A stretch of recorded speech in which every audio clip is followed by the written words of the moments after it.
Okay, so today, you guys, we are going to be making a rosehip tincture. So you see, I harvested a ton of rose hips. Now, these are the ones that I'm taking the stems off over here.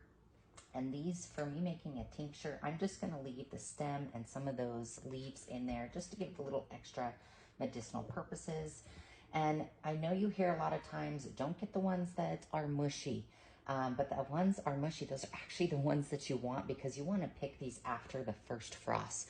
What's going to happen is when you do that, it's actually going to double all the beautiful medicinal properties in this. So compared to oranges, for example, rose hips contain 25% more iron, 20 to 40% more vitamin C, depending on the variety, of course. There's multiple varieties of rose hips and 28% more calcium and 25 times more vitamin A. Crazy, right? So it's really great for cold, flu season, helping with joints, also can help with constipation or diarrhea. So guys, this is the easiest thing you can do, I promise you.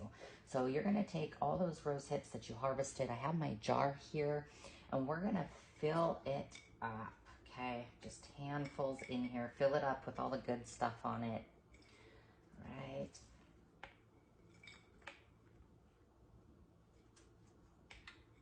Okay, so I'm gonna go probably about to the top here of the lid there that you see is about where I'm gonna fill it. Maybe just slightly below. Okay, perfect. So they're all in there, nice and tucked away. I like to use 100 proof vodka. I know some places don't have it. You can use 80 proof if that's all you have in some areas.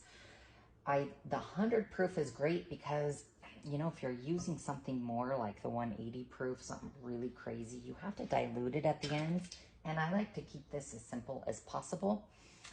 If I can leave some math out of it, awesome. So what we're gonna do is we're just gonna fill up this jar all the way to the top without overflowing it, okay? And I do wanna let it sit for a little bit because you're gonna have some air bubbles that will be coming through. So once we let those air bubbles settle, I will reopen the jar and put a little bit more of this vodka in it once it's all settled, okay? Now, another thing to keep in mind with this as well too, make sure you put a label on it with the date, what it is. You're gonna wanna let this sit in a cool, dark place for like 8 to 12 weeks. And you wanna shake it several times a week, all right, to just really get everything moving around. You guys, it is simple as that to making these tinctures. When it's all done, what you want to do is drain everything out. I usually use a nut bag. You can use cheesecloth, but do the best you can. Even filter it out a couple different times, and then you can put it into whatever jar that you choose to. All right. Hopefully you guys got some good use out of that. If you liked the video, it's super simple. Please like, share with your friends, get it out there. Right now we're headed into the cold flu season, so more people that know how to do these medicinal properties on your own, the better. Again, always consult with your physician too, just to be sure, because some of these natural herbs, even though they're natural, they can also interfere with some of the medications that you're taking. So please be cautious of that. Thank you for watching.